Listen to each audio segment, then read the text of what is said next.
Now, Congressman Ted Poe, a member of the Foreign Affairs Committee and the Judiciary Committee, which has taken the lead on immigration reform legislation in the House. He's also the vice chairman of the Subcommittee on Border Security and Immigration. Great to have you with us.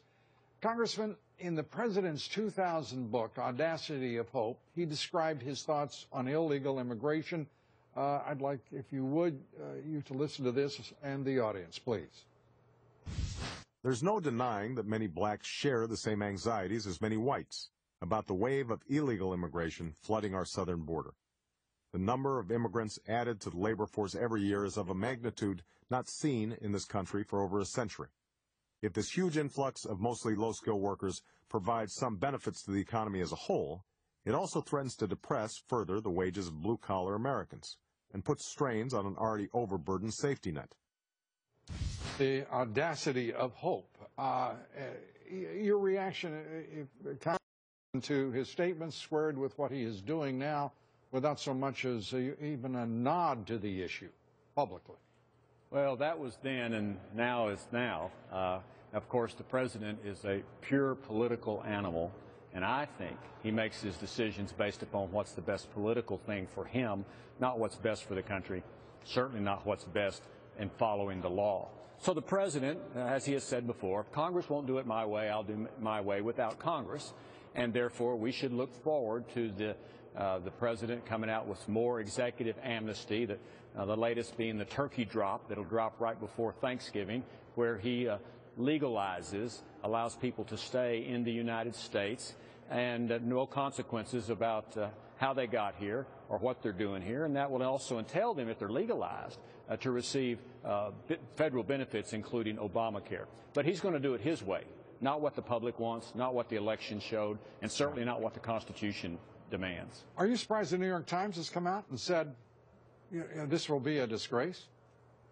I am a little bit surprised. The New York Times seems to take the cover for the president throughout his administration, and I'm glad to see that they are pointing out the obvious, that this is something that I think will come back to haunt the president in his legacy, in that he is ignoring the rule of law, ignoring the Constitution. He's certainly ignoring the United States Congress, and I think he's also ignoring the will of the people. The elections, as he said, and as you repeated on this show, were a referendum on his policies as president. Well, the American people rejected his policies as president, and so he didn't get it his way through the elections. He's just going to go ahead and go it his own way in spite of the elections. Anything you can do about it, you being the House of Representatives, because this president, as you say, if you're right, he's going to do what he wants to do. What will the House do in response?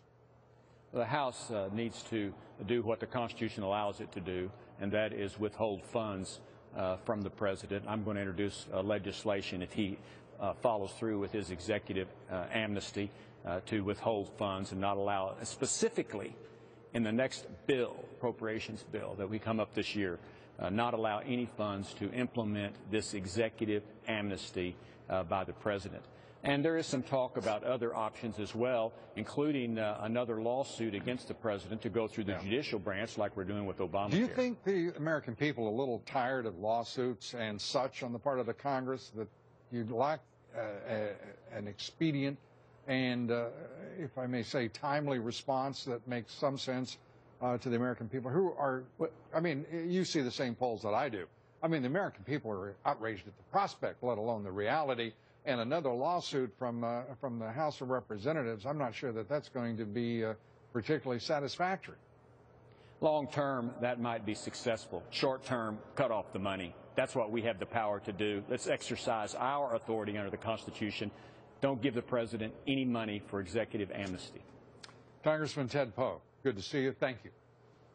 Thank you, Luke. Always good to talk to you. Good to see you.